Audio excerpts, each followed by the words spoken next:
Welcome back for principle number 9. And I love this principle because I think it's really the heart of Buddhism and the heart of so many spiritual practices.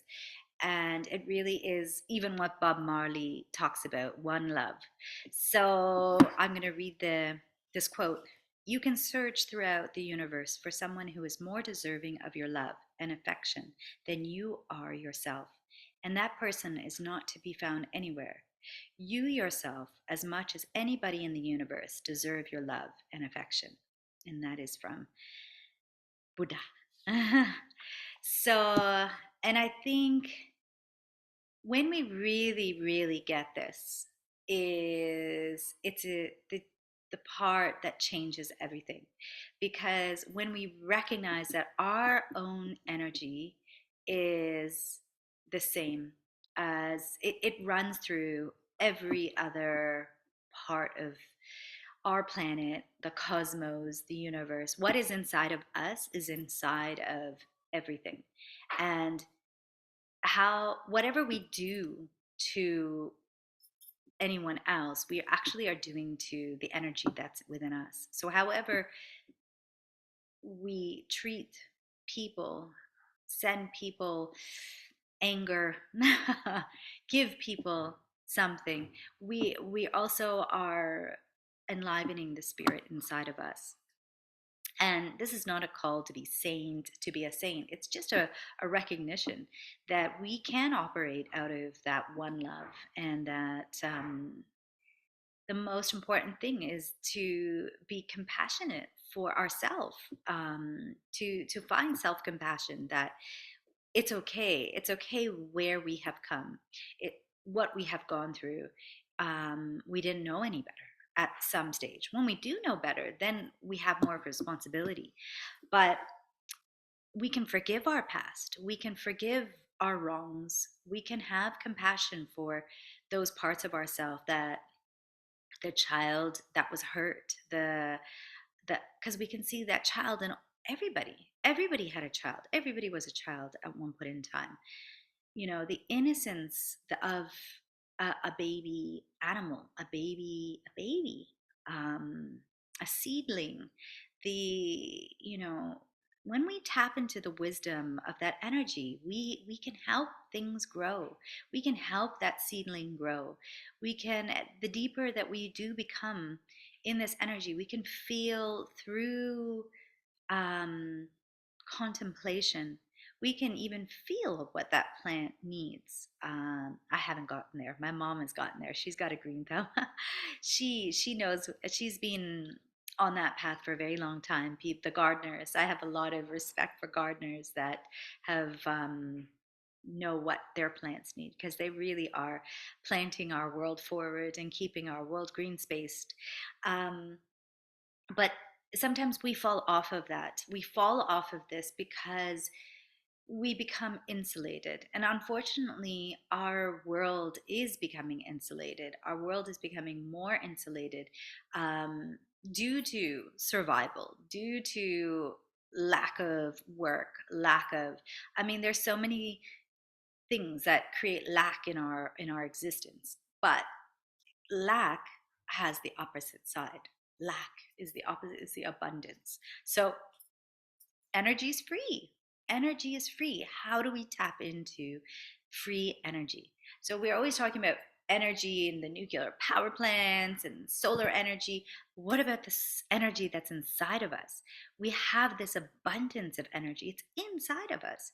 And that's what the practices help us unlock, is this free energy that it can cure, energy that we can share with others, whether it's through modalities of hands-on healing, or conversations, or physical hugs. These are things that people feel and need with each other. And the more you tap into this energy, this um, principle, your compassion for yourself, you begin to unlock your own energy, because all of a sudden you are giving yourself freedom, freedom from suffering.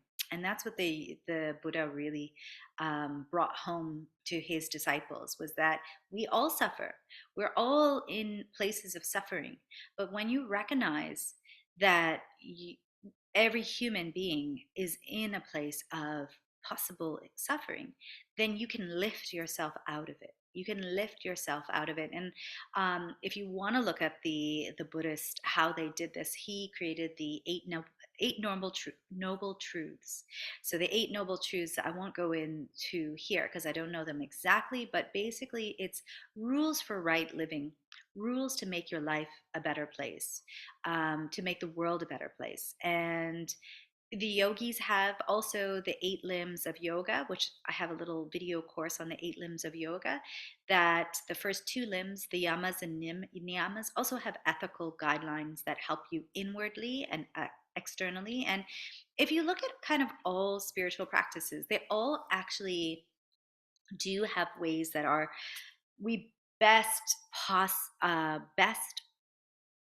act. We can act well. We can act with right living. How do we make money? Does it give us joy? Are we giving joy to others? What doesn't have to be joy, but is it ethical? Is it ethical ways? You know, if you're selling chemical chips to children, is that ethical? You know, I'm not going to judge anybody, but that, you know, over time, you're not offering health. You know, you're not offering goodness. So so that has there's an ethical quality to that. Everything, are you offering goodness back into the world? So that is the next principle number 9, compassion for oneself. And the compassion that I would even find in that story is that maybe that man or woman who's selling those chips to somebody, maybe they don't know better at this stage of their life. And they're just not for down that path to that point where they understand their actions are affecting other people. So, and that's where all of us can have compassion, is that we're all at different stages on our path. We don't, not all of us are ready to be there, to be completely in the shoes of full compassion. And I think that's why the Buddha is the Buddha. He or she, all the Buddhas that came and have gone and have helped serve, you know, each other and raise the vibration on the planet, amongst people, is that they recognize that we're in a constant state of evolution and we will get there. I truly believe that. I believe that it is happening. There is some amazing people on this planet doing amazing work, and we're all part of it. We're all part of the story. We are all have a contribution to make. So I thank you for coming to principle number 9. I hope that it's landing.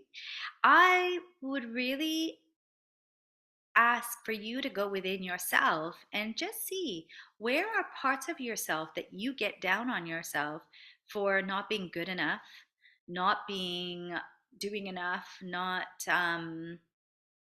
these parts of ourselves that we become toxic to our own nature, to our own being. I would really look at your self treatment and maybe start to work with that idea of self love.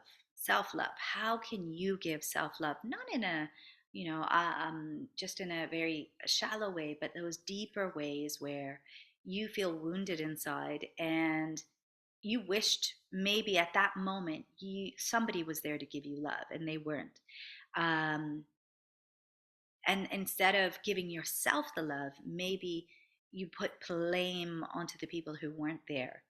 That's a very good example of how you can call your own power back in and give yourself the love that you need, the needed then, need now. We all need to hold ourselves and give ourselves love so we can be whole. Thank you again, and I'll see you for Principle 10.